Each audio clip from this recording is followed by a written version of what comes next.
Terlebih dahulu saya ingin mengucapkan ribuan terima kasih kepada Kementerian Pengajian Tinggi kerana khususnya bahagian pengurusan pembangunan akademik kerana sudi menjemput saya pada pagi ini atau pada hari ini.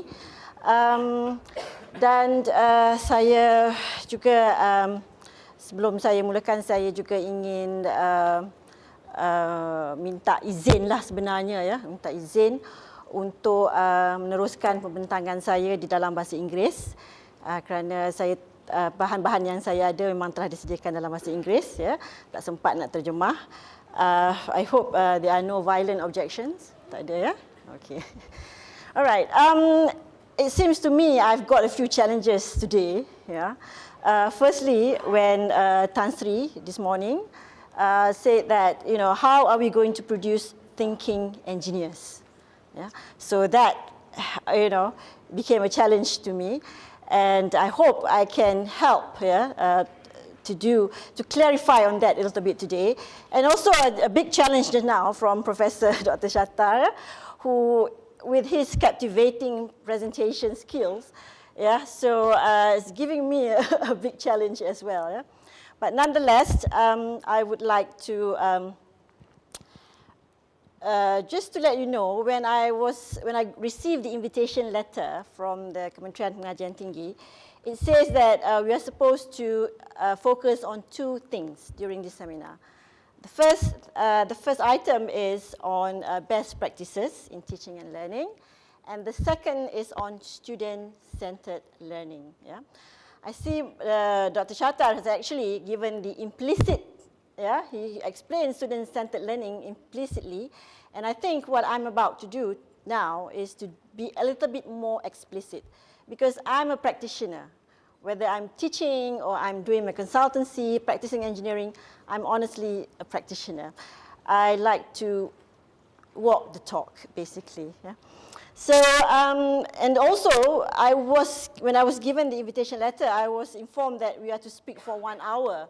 So I actually prepared my presentation material for 1 hour.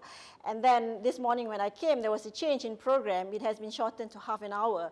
So I hope you can bear with me if I were to go a little bit quickly over. I will skip some of the slides to make sure I'll finish in good time. Yeah? So many qualifying statements I've made, and perhaps one more that I have to do is that this is basically not about how to do it. Yeah? My presentation is not about how to do it, but more how I did it. Yeah? So I hope I can share with you. Right. This morning, when I was talking to Tan Sri, and this is the thing that he said to me. He says that a great teacher should inspire.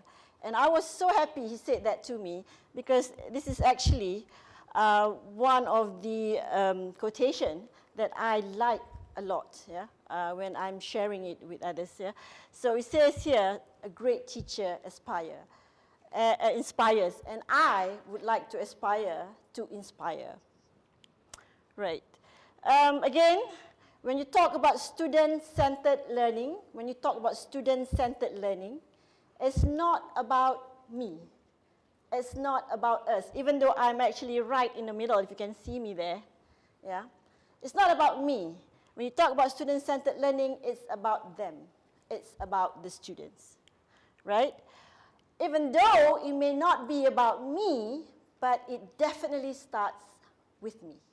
It definitely starts with me. I think here, this cartoon has captured the role of a lecturer or a teacher when it comes to teaching and learning. It says here, I taught Stripe how to whistle, and the friend says, I don't hear him whistling. I said, I taught him, I didn't say he learned it. Yeah. So I think this forms the basis of my presentation to go on. Yeah. So I may not be a good cook, yeah, but I do feel that the ingredients for teaching, yeah, is all in this little recipe that I have here. So I talk about persona, I talk about passion, I'm going to talk about professionalism, yeah, and how you use the student-centered learning approach, and from that you improve through practice and feedback. This is how I did it. Right, persona. How you present yourself, how you carry yourself in the classroom. Yeah? And, you know, when the first day in class, when I go to class, this is how I'm dressed. They come to class, they see me the first time. They will see me in a suit, and they know I'm in business. I'm in business, yeah? And I'm serious. I'm serious about the work that I do. But the persona that I would like to create is something like having the 3 C's. I will call it the 3 C's, sorry. You need to have compassionate, because student-centered learning, you have to have elements of empathy. Yeah? So you need to create a persona that's compassionate, caring, and yet challenging. I would like the students to understand that I am trying to convey to them a certain message. Yeah? And this is how I started. Yeah? But of course, when you do all this, you must have a sense of humor. Like Dr. Shatar has a lot of sense of humor. But I'm teaching engineering, and we use mathematics as our tools. How do you create any sense of humor in class? Yeah? So I use things like this. Yeah? So I told them, you're going to use a lot of mathematics in class, but please don't do this to me. Yeah? If I ask you to find x given a triangle, don't say, here it is. Yeah? So this is just some examples of using sense of humor in a very dry subject. Yeah? In a very dry subject. We use a lot of integration, differentiation, and mathematics in engineering. So I told my students, please, at the end of the day, please don't do this. Don't kill yourself. Yeah? Let's have fun, but don't kill yourself. Right. And the second ingredient is passion. Being passionate about the work that you do. And 3 E's come into play. The energy that you bring to you in class, the enthusiasm, and also the engagement.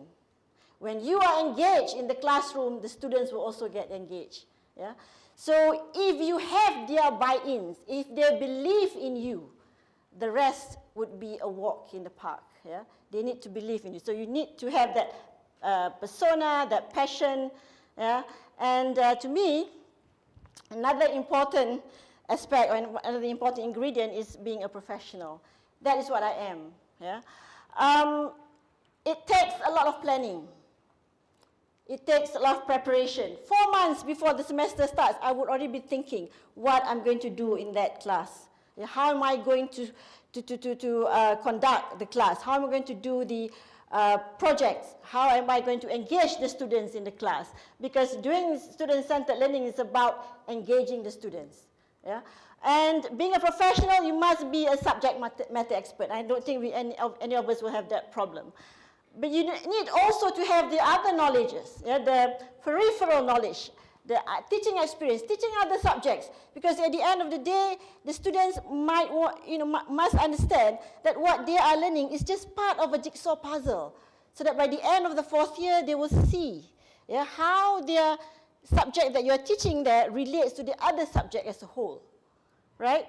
And also, to make sure that they understand the reason, the purpose. You must always give them a sense of purpose. Why are they there? Why are they taking this subject? Is it just to pass it? Is it just to get an A? To ace it? Is that it? Yeah? Then you must give them a sense of purpose. They must understand that if I'm taking, for example, the subject that I teach, applied thermodynamics, the basic thermodynamics, they're taking that not because they have to pass it. That's just it. Yeah? But that knowledge, the basic principles of engineering, of thermodynamics that they learn in the first thermo, they need to use that so that they can apply it to other systems. Yeah? And that will go on until they finish the 4th year. Yeah? So if they don't understand the basic principles, how are they going to apply? If they don't know how to apply it, how are they going to become good engineers? Yeah? And if they're not going to be good engineers, how are they going to become professional engineers? Because I would like to prepare my students from day 1 they come into class, not just 4 years after they register in the university, that is when they graduate, but 4 years after that. Yeah, because once they graduate, they become graduate engineers. But 4 years down the road, they will become professional engineers. And that is what I'm preparing them for, to become a professional engineer. And they must realize that from the day one they step into the classroom. Yeah, and that's what I'd like to convey to them. And that is why I always try to relate, because the students, when they go out, when they graduate, they're going to go out to the industry. And there's always this problem with engineering, the gap between university and industry. Yeah? The industry wants ready-made engineers. The university say, hey, we can only prepare them. Yeah?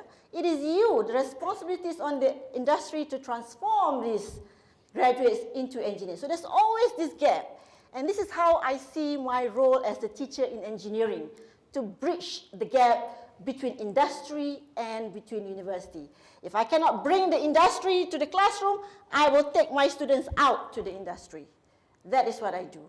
But as a professional engineer, I practice engineering as well, and I teach. Yeah? I practice whatever I teach. I am an energy auditor. Thermodynamics is about energy.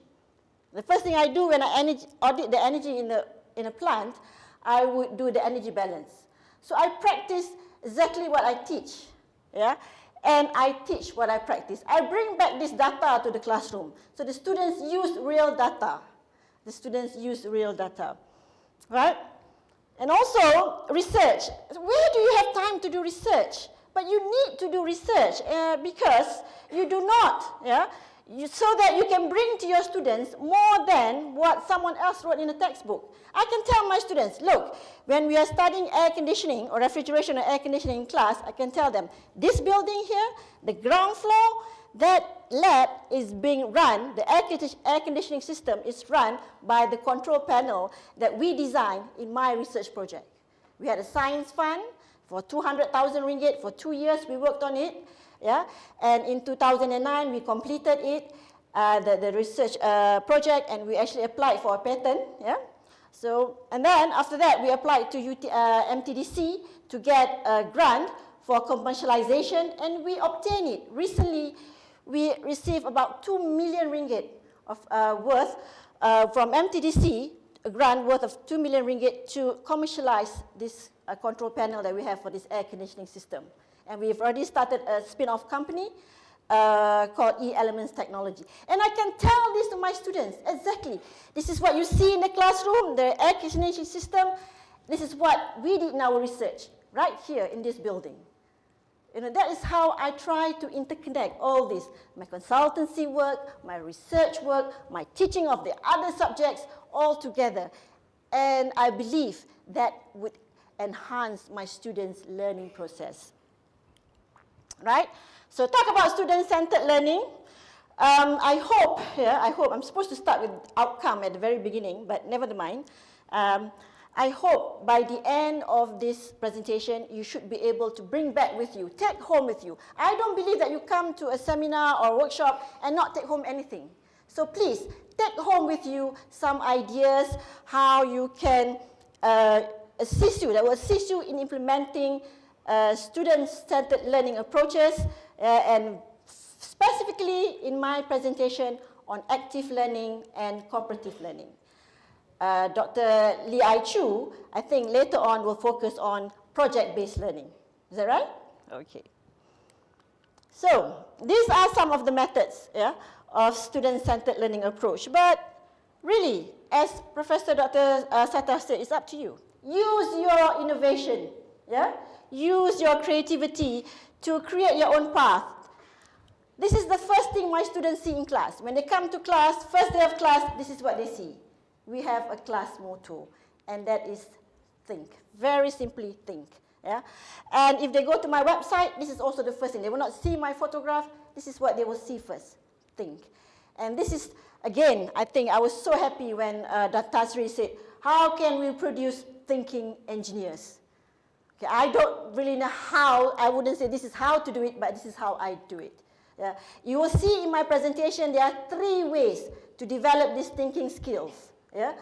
2, I use in the active learning, 1 in the cooperative learning. You can do think, pair, share. That is one method for developing thinking skills. You can do that in the active learning. The other is, I do it in my tutorial sessions when I do problem solving. That is 3 C's. Collect, categorize, and connect. That is another thinking skills, the way to develop thinking skills. And the last one that I'm going to show you is in the cooperative learning, which is plan, do, and review. So that will be when they do projects, they will apply that methods. Yeah? And these are all, these are some of the textbooks that you can refer to.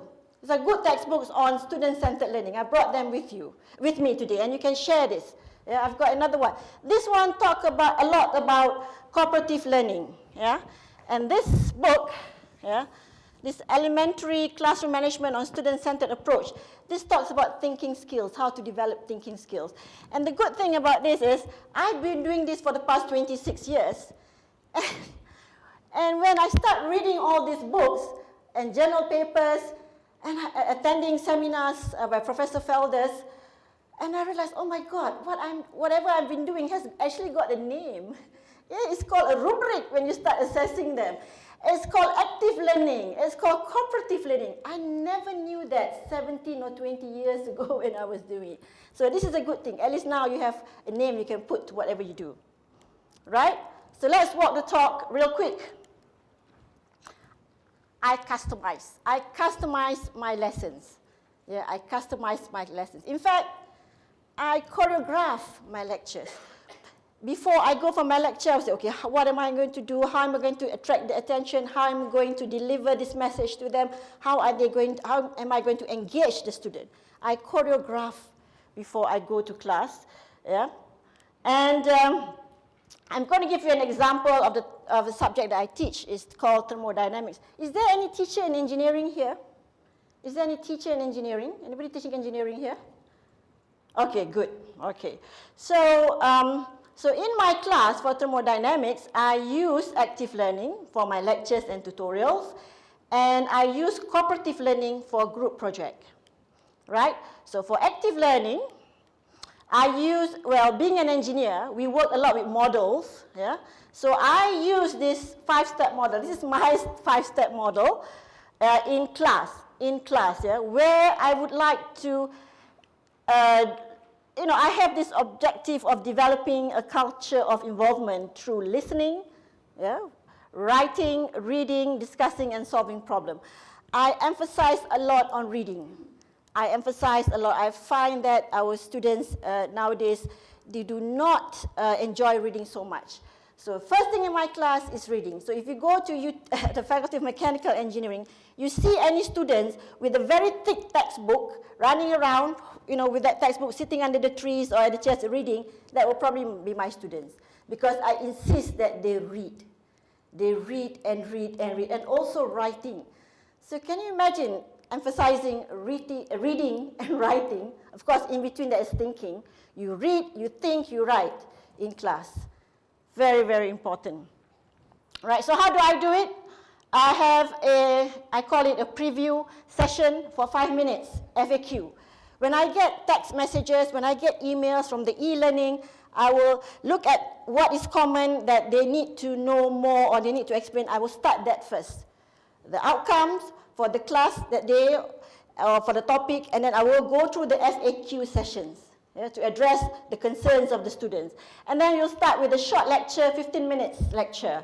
Yeah, and then we do the active learning, so group work. Yeah? So this is when you can use the thinking skill method of think, pair, and share. That's when I do it there. That's 15 minutes. And I continue for another 10 minutes of second half short lecture, and I will end with the reflection session. This is when I use the 2B paper. Ladies and gentlemen, if you were to bring back something from my lecture today, please bring back with you the 2B paper. I find that so very useful. Very simple. It's a formative assessment. Now I know it has a name. It's called a formative assessment method, right?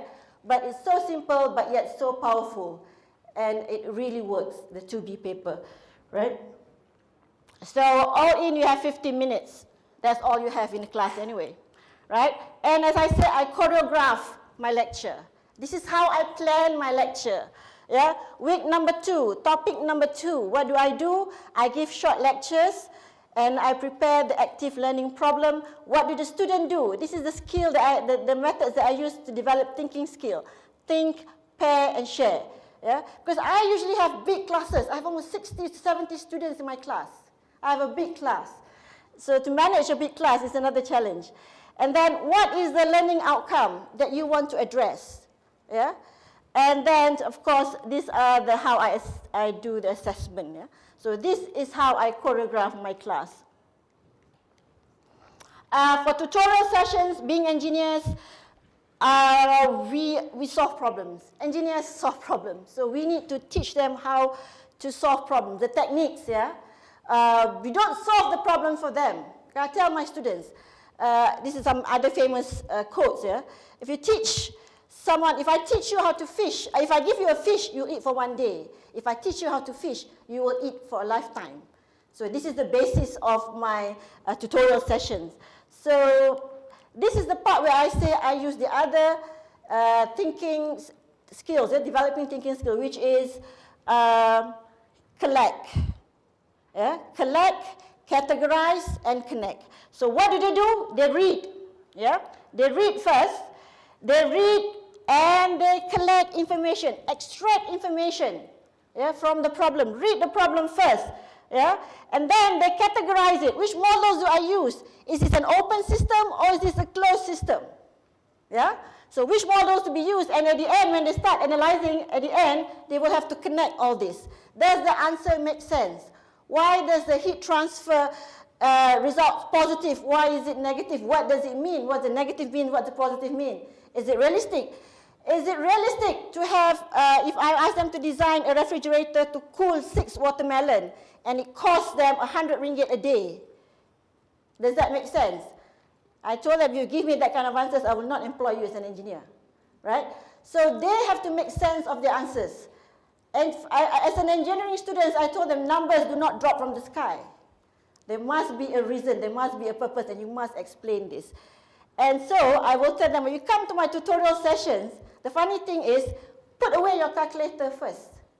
Don't look at the calculator. Do not touch your calculator. I know you have this SMS syndrome. Do not touch the calculator.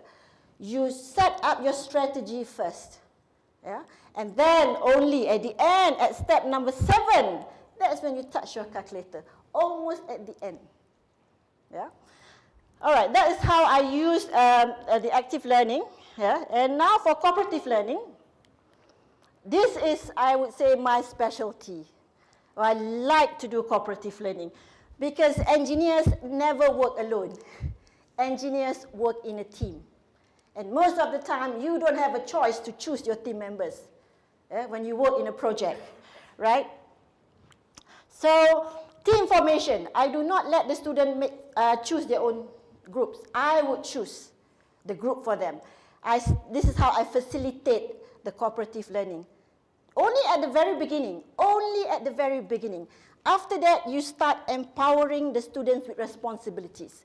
That is student-centered learning, right? You facilitate. Yeah? So, but at the beginning, I will start by choosing. I will start by choosing the groups. How do I choose the group? Based on specified criteria. Based on gender. Yeah, there must be a mix, female, male. Based on cultural background, there must be a foreign student in there. You know, I mix them up, right? And also, I look at the academic achievement. How do I look at the academic achievement? Because I have an entry survey. At the beginning of the first day of class, it's a very busy time for me. Very busy. Yeah? Because I will have an entry survey, and from there, I would know. I would know about have an indication of their academic achievement, yeah? And then I will group them, yeah? Right, so you can read more, is in the notes there. Yeah? And how I say I empower the students with responsibilities is that they have to decide. They have to establish their own goals, they have to establish their own expectations, when to meet, where to meet, how to communicate, accountability, because engineers, at the end of the day, we have to be very concerned about responsibility and accountabilities. Yeah? The only thing I said is that in your group report, I want to see your minutes of meeting. So they have to prepare minutes of meeting together with their, submit together with their report, yeah. Very important, right?